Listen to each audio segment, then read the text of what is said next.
Hi, today we're going to be changing out a union in a well. It doesn't matter where the union is, they're all about the same. But the first thing you need to know is you turn off the well power here, which is electricity. Now the well won't kick on. Make sure that your line is drained so there's no pressure behind it. Once the pressure's out of your line, make sure you have all the right tools. First thing you need is your union. We're going to be using plastic today. So you know, plastic unions have a rubber O-ring in them. That makes it to where they seal. Now, if you're looking for a union, you'll find out that there's also metal unions. Usually made out of a good steel, galvanized, with a valve and seat on them. That seat's usually copper or brass because it's a softer material, and when it binds in and locks in, it makes a perfect seal on it. Now, if you run across a metal union, I'm going to go over this really quickly, get yourself a ball-peen hammer. You're going to have to tap it a few times while it's in its place so that you can start to loosen it. Normally I'd recommend you use crescent wrenches, but a pipe wrench will work. You take the pipe wrench, you run it out all the way. You're going to have to do this twice. One for the middle nut and one for the smaller one. And you lock them in and you undo them. For plastic, you'll need one pipe wrench to fit here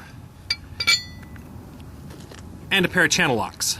The channel locks you adjust all the way open and grab here. Because it's plastic, try not to grab too tightly when you move it, or else you're going to dig in and leave knurl marks. The other thing you're going to need is what they call PTFE tape, or Teflon tape.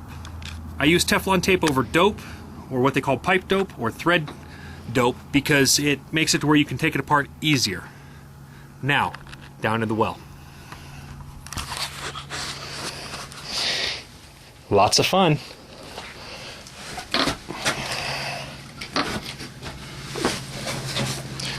As you go down in the well, make sure you know where your footing is going to be. Make sure your tools come with you. And start coming down.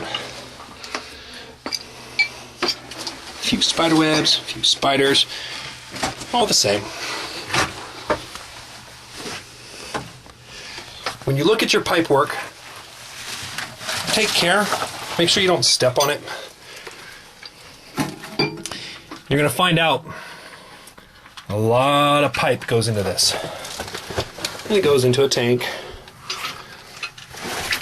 And there's our union that we're going to be trading out today. The nice part about this is it's raised up a little bit and it's really easy to get to. Now, the first thing we want to do, since we turned off the power and all that, make sure that we have a check valve. We have a one-way check valve in here, which means that when the water comes past it, it flows in, but it won't go backwards. That means there should be no pressure on this union now. And I can freely take it apart as I need to.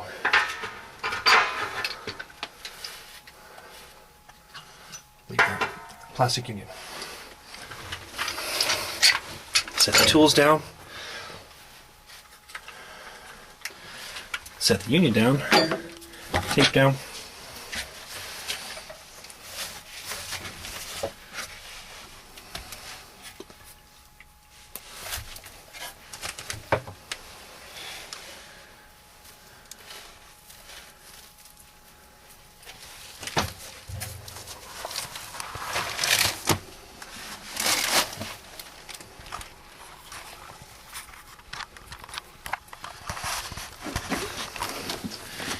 Make sure you have adequate workspace.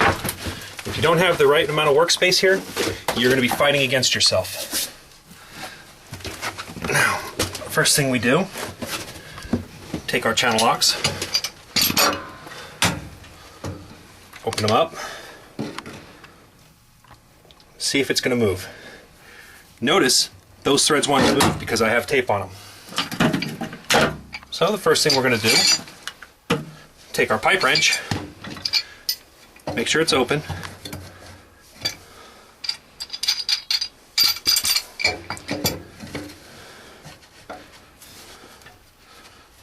To there, and brace it. Grab again, and take it off. Plastic unions come apart a lot easier than metal. Metal unions you will have to tap with a hammer very many repeated times.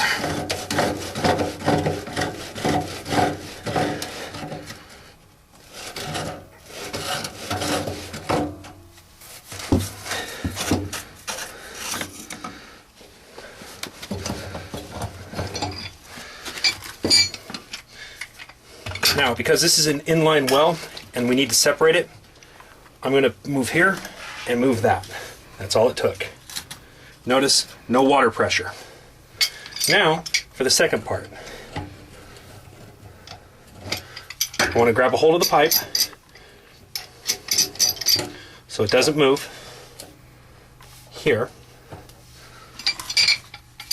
And go in the opposite direction here. This is how you know if you're doing it the right way. Your pipe wrenches will face opposite direction, and that's all you do. Okay? For tightening or loosening. We're not tightening today though, we're loosening. So bring it backwards and run them together.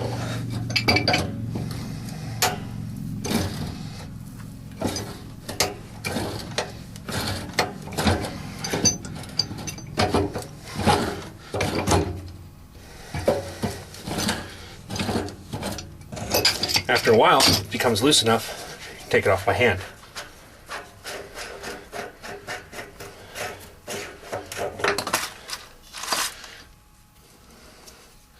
Notice how it's worn, has grit in there, pretty much not very good. It's been leaking, you can see the calcite buildup.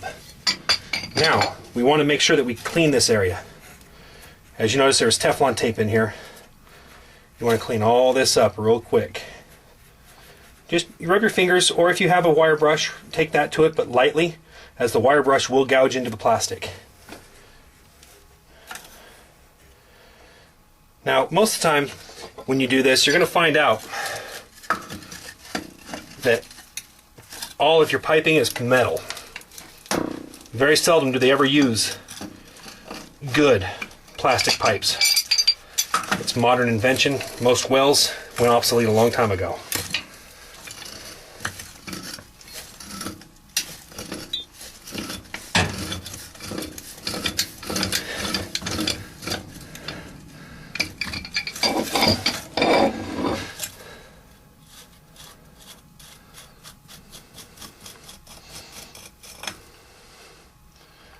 Rust.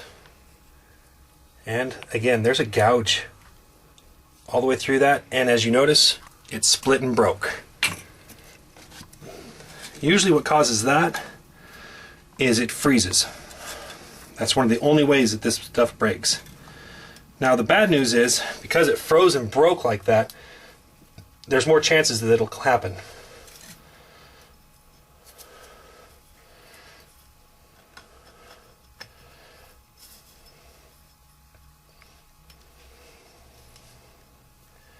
You should always put insulation around your pipes. It's the first rule anybody should know.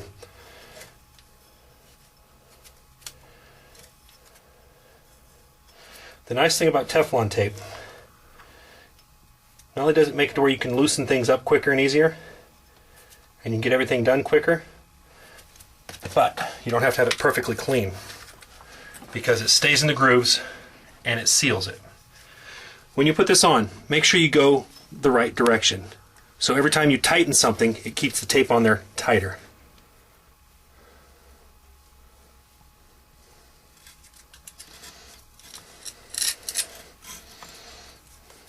Keep it flat as you go across it.